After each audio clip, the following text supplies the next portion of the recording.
This is Lost in Electronics. We're gonna have a couple of videos we're gonna do today here. The first day, so this video is gonna actually be about how to use kdenlive, OBS. Kind of just gonna just have some basic how to with some basic tools that I personally use that I feel that are very helpful, especially if you want to be creators or maybe you're having it where you maybe have video clips and maybe security cameras that you want to maybe download individual files that you want to be able to use that you want to kind of string together so that way you don't have like 1 minute video clips that you want to be able to edit so that way you can kind of have almost like a home movie. So what we're going to do here is we're going to go ahead and so there's a couple different things here. What we're going to actually want to do here is we're going to go ahead and add clips from folders.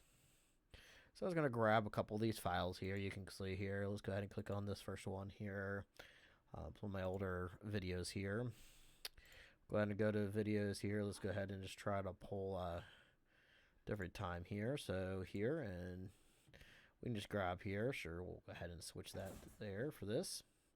And we're just going to drag them to the thing here and drag it to the timeline. And again, we can drag them here. We can edit them. We can place them into side. We can do side by side. We can compare them. You can actually remove video clips later on. You can do a lot of editing here. Add it in here. You can always add sections here because you can edit both. So maybe if you want to be able to edit sections, you can clip, cut, any of those things. You can extract, duplicate, disable clip makers, and then when you get there here, so you got a lot of effects you can be able to do with it. Just as kind of basic how to be able to add video clips, adding into different video files. Maybe you want to add them into here at the beginning or maybe an end. And you can just keep on doing this here because they can make there, and you can always add in more video files. You can lock files, edit track names, edit those kind of things. So it does give you the capabilities of doing a lot different with the video and audio. It does has a lot of capabilities here. Logs of what you've done doing here, editing, audio effects, effects itself, adjustment color, those kind of things here, editing skills. It's just kind of a basic rundown of how to be able to use this, and this is one option you also have to do. And the other tool that may be also helpful here. Here we're gonna go ahead and click. We're actually gonna go ahead and click kdenlive here. Then what you also thing you want to do here is you can also go and maybe you have a site, maybe you want to capture video or you want to capture your screen. You can also use OBS. This is OBS right here. This is a great way to be able to set up as a free tool you can download, and as a Linux you can use on Linux and Windows and Mac just like anything else. And it does give you capabilities of on how to do this. This is how I do all my screen capturing. This is how I, if you have any kind of firmware videos that I've been using, how to compare firewalls with the virtual machines. This is the software that I use, and probably a lot of other people have. But again, this is just something I like to. Again, I'm just having. This is just kind of one of my general help, kind of reviewing some tools you want to be able to use. There is a lot of different things here that you have the capabilities of. So there's a lot of different options you can be able to take a look at it here. So those are the things here. Eventually we'll go into more videos like in the future of how to be able to use maybe we'll set up a virtual lab of like for example I'll go ahead and maybe set up with my Raspberry Pis and I'll do a remote login and we'll do some aircrack NG because it has a wireless card built into it so I can actually utilize it, or I may take one of the laptops and we'll run aircrack NG and we'll go target my own guest network to kind of show you what it'd be like if you do in there what a denial if you're deauthorization attack, or how we can also take a look at if we want to take a deauthorization attack, we can also pull up Wireshark and watch that attacks come through. So those are things you can also take a look at. It's not only about just looking at the firewall settings, and we can IDSs are really good, and there's a lot of different settings we have, but there are other kind of feature kind of uses here. This is just one of those kind of quick videos on some of the tools you can use. I had somebody that asked me for a recommendation on what tools I use on my professional YouTube videos. and allows them. So this is just a kind of a follow up for them, just kind of help out. Again, anybody that leaves me comments or has some suggestions for videos, I definitely, if I can do them, I'll definitely work with them. If I have a lot of requests for videos, I want to get a little bit bigger, then I'll go ahead and we'll work through them, and I will always go in there. Again, I'm making content for the people who are enjoying my channel. This is just I will try there. I don't think this is going to get many views as some of my other content, because this is just mainly here's somehow the basic tools I can be able to use, just kind of get set up a recording. This is just kind of the capability of it. This is just a very basic setup.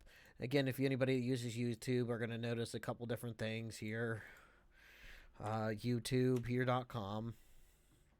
And then you can go in here as this is your normal channel. You can also go down here and go to YouTube Studios. So that's how you can also just kind of basic rundown on this. Everyone's going to, that already has a YouTube channel may be familiar with this, but if anybody doesn't, this is a good way to be able to look at it here. You can look at your recent subscribers, the last 90 days. And I got a couple different one here. These are two gaming channels, XPS, Smoothcat, and also we have SYSED Mohammed, LQBAL. He has the gaming channel, so those are about a couple gaming channels on here. And again, I like some anybody that has any new creators. I definitely like to make sure that they get a shout out here. One of my newest subscribers, and thank you again, is XSP here. And again, I like to give him a shout out on my videos, because I think that as a community, we should support each other on their content, and that's not only how our channel grows, but again, this is how we also make sure that we can videos and stuff that maybe nobody's thought about, that we be able to kind of work together with. YouTube is the nice thing about creators is they have a lot of great content out there for a lot of different people. So this is kind of more of a rundown on some basic context suggestions I had for other videos here. I'm going to go ahead and I'm going to be making in the future. I'm going to make, besides comparison firewall videos, which I'm working on my next set on those. I'm also going to go anytime there's any kind of updates on security. I'm going to, just like I did with the Ubiquity data breach, I'm going to also go in there. Anything I hear about, anything that's important to be able to alert people of. Again, those are, I'm going to go ahead and make videos about how to be able to look at those. We'll go ahead and go through just some basics of software and creation, and what we can be able to use for different tools, and just different ways to help and keep and improving our making us more productive. Maybe a lot of freebase. So again, I believe in freebase software here. That's one of the things, is more open source we are, the better we're going to be a community.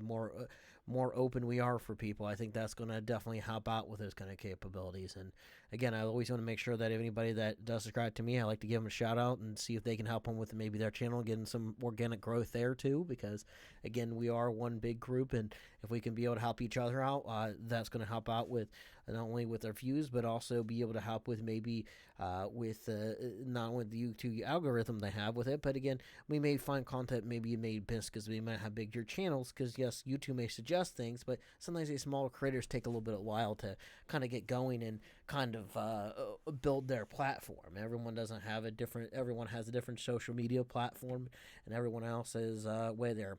I'm also going to work in the future going to BitChute and getting some of my videos out there. Again, it's more we have information out there.